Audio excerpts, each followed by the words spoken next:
Ladies and gentlemen, fingers crossed, as one of our best fans described the Kenyan situation all the way in Kampala. Pandemonium, another description by another fan from the United Kingdom. A day of long nights, a member of this channel called me and described today's situation. Cat and mouse game. And these are the kind of descriptions that people are using to describe March 20th, when the government and Raila Amolo Odinga are confronting each other. This is the day that the opposition has declared as a day as Kenya have with the destiny. It is the day that Raila Amolo Odinga called all the supporters to assemble in the city, that is the CBD, and then proceed all the way to State House. You know, initially, Baba had not talked about the venue. He had also not talked about the destination until the last minute. Immediately, he declared this. Nobody knows where he went. Not even the security agents. Not even Mama Ida. This man is mysterious. Again, Mother Karua, Stephen Kalonzo Musyoka. Nobody clearly knows where they are. And if you ask me, this is strategic.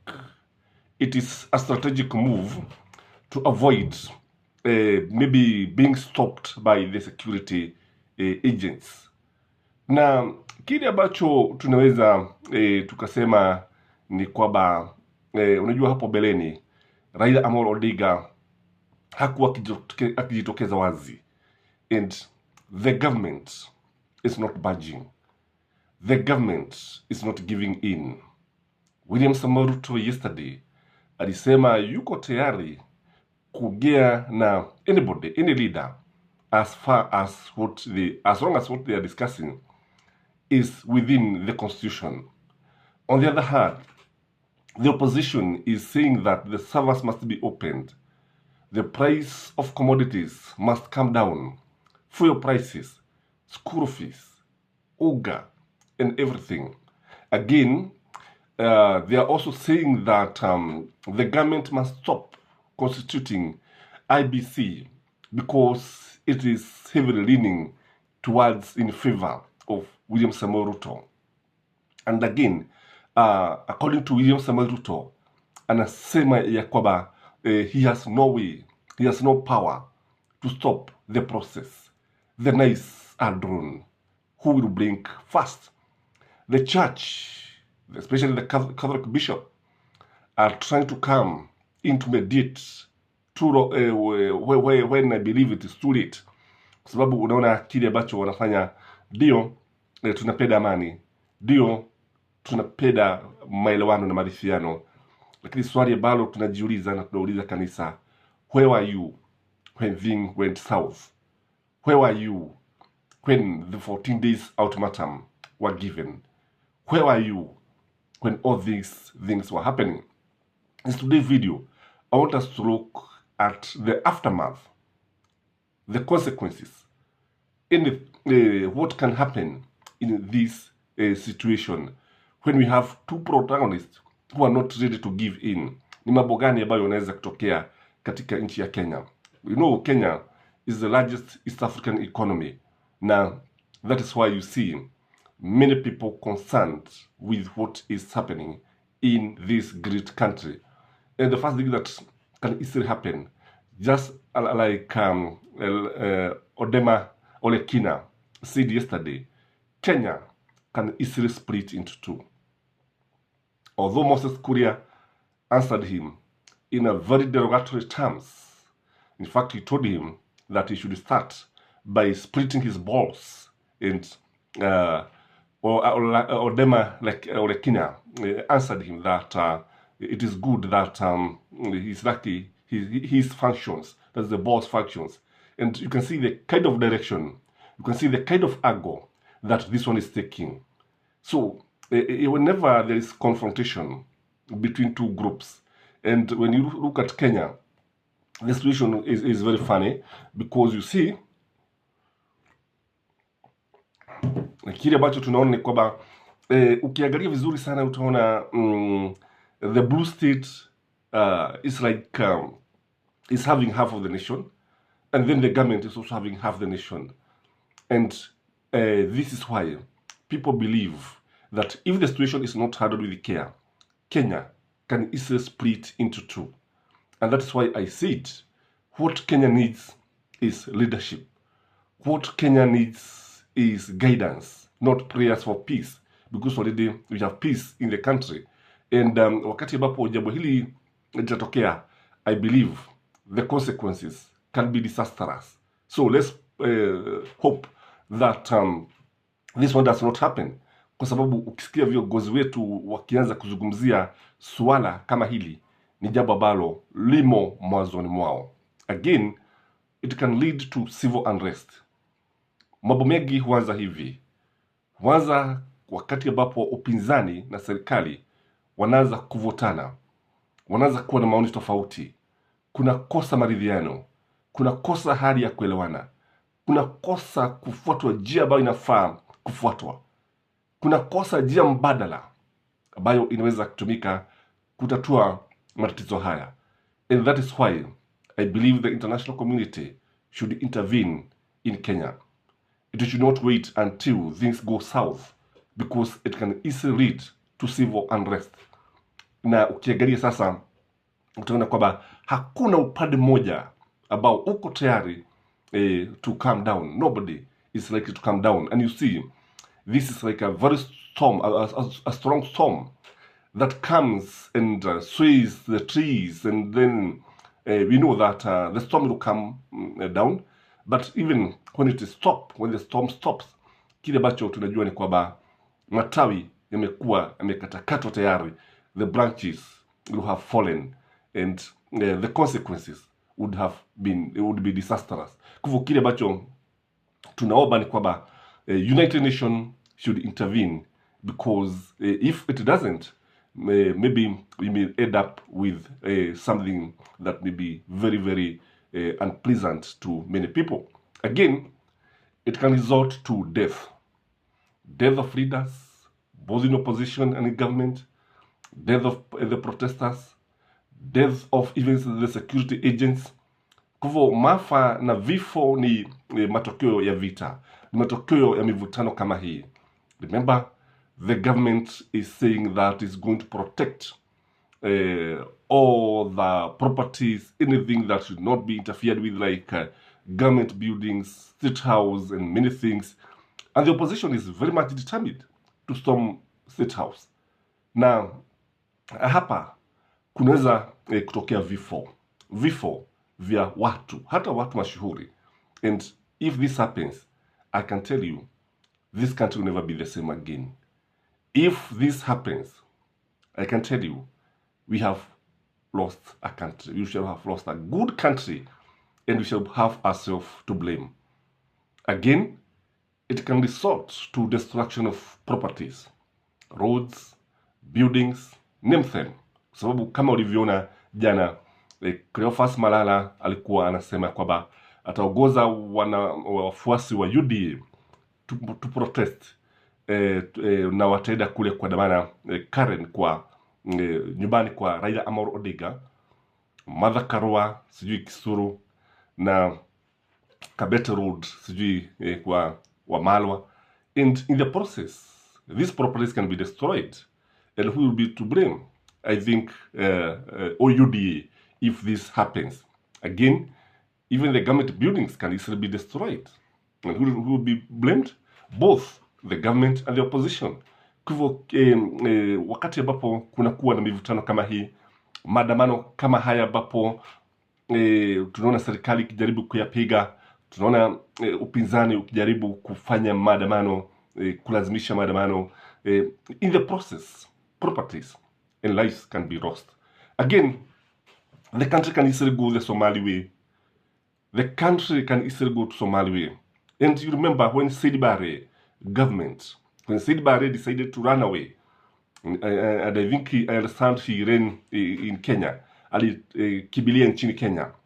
Somali has never been the same again. That is how Al-Shabaabs came into being. Hivyo ndivyo magaidi ambao mpaka sasa, mpaka nchi ya Kenya imeathirika. Somali has never been stable again. Somali has never realized peace. Somali, the system has never worked again. Not even parliament, not even the security sector. Nothing works in Somali. Na sasa ndio wanajaribu sasa kuona kwamba kama unaweza kupata nchi nyingine au kuirejesha nchi ambayo ilikuwa pale. So you can easily go to the Somali way. And I believe that is not what anybody would want. Nobody would want to go the Somali way. We have a country. And just like one of my friends has always been saying that Kenya is so good to go down. That is Herman Manyora. That is what he has always been opining. And which is good in my view. That we should not let the country go down as we watch. And we should not let our leaders destroy our country. Because I believe if things go south, two people will bear the greatest responsibility.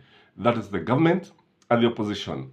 Because I believe even the IBC will live to regret kwa sababu of the way they have refused to open the servers.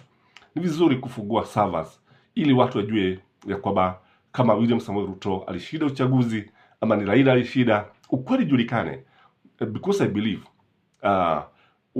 ikiwa servers zitafunguliwa, ikiwa Raila hakushinda ama Ruto alishinda, basi that can easily end everything. And if you ask me, if you ask you, how much does it cost to open the servers? Which is easier, to put the country in this situation or to open the servers? Unajua mambo mengine yana shida hata kueleweka na binadamu mwenye akili razini. Kwa sababu opening the servers is something that is very easy. And having demonstrators in the street is a big loss to a country. Losing this country because of the servers tutaonekana wajiga sana duniani, na hii nchi itakuwa ikitolewa mfano kama nchi ambayo ilishindwa kutatua tatizo ambalo ni nyepesi zaidi. Sijui kwa nini servers zifunguliwe na watu waendelee na maisha yao. Again, the country can turn into anarchy and lawlessness. These are the consequences if the situation continues, because nobody knows for how long will the demonstrators be in the street. For how long will they continue to demonstrate? Watu wataendelea hivi mpaka lini? And for how long can the government continue feeding the security guys wakipambana na hali kama hii? Ukweli usemwe ni kwamba madhara yanaweza kuwa mengi. Ukweli usemwe ni kwamba we can end up in a situation that is full of anarchy and lawlessness, ambapo badala ya polisi kuwa wanafanya kazi ambazo wanafaa kufanya kudumisha amani, wanafanya kazi ambazo ni za kukomesha, kujaribu kuzima maandamano. Something that is not adding up. Na unajua kazi ya polisi ni nyingi, lakini sio tu kujaribu kuzima maandamano. Kumbuka hata polisi wao wenyewe ni binadamu. And this one leads us to another consequence. The security agents can easily split also. We can split the security agents. This kind of antagonism between the government and the opposition is not healthy. Remember, Raila has supporters in the security agents. Just like William Samoei Ruto has sympathizers in the security agents. Na ukweli usemwe ni kwamba although they're supposed to be professional, they are also human beings. Huo ndio ukweli. Na wakati ambapo tunapata vyombo vya dola vikiwa vimegawanyika, vikianza kuongea kwa sauti tofauti, basi huo ndio mwanzo wa mwisho wa nchi ambayo ilikuwa ikitolewa mfano kama kisiwa cha amani, na Peace Island, kile ambacho tunaweza kusema ya kwamba ni jambo ambalo linaweza kuwa baya sana. Again, this situation can be a blessing in disguise. It can bring lasting peace. It can end impunity. It can end electoral injustice. It can bear very good fruits. That's the beauty of everything. Ndio Waswahili wakasema, amani haipatikani ila kwa ncha ya upanga. Yeah. Sijui vile unaelewa hiyo methali inamaanisha kwamba wakati mwingine huenda fujo ikawa na matunda mazuri. Huenda fujo au zogo, mvurutano, ukawa na manufaa, ukawa na matunda. Na because what we have, if the servers are opened, I believe nobody will ever dare to interfere with the elections. If the cost of commodities is brought down, like today, if William Samoei Ruto decides to lower the cost of fuel by, say, that shillings, because I believe that is very much possible, if he decides to lower the cost of electricity, say by 20%, which I also believe is very much possible, I think future leaders will have to consider the interests of the common man. And I believe, even if William Samoei Ruto comes out successfully in all this, I believe he's going to work very hard. Kwa sababu kile ambacho tunaona ni kwamba upinzani ambao upo ni upinzani wenye nguvu sana. Ni upinzani that is very vibrant, very powerful, and is determined to put the government on its toes. Fingers crossed. This is Gashi's Kaman, the tallest man in Black Africa. Remember to like this video. Remember to subscribe if you have not. And keep watching, because we'll be watching everything that will be happening in every county. And may you have a peaceful and a blessed day. Bye-bye.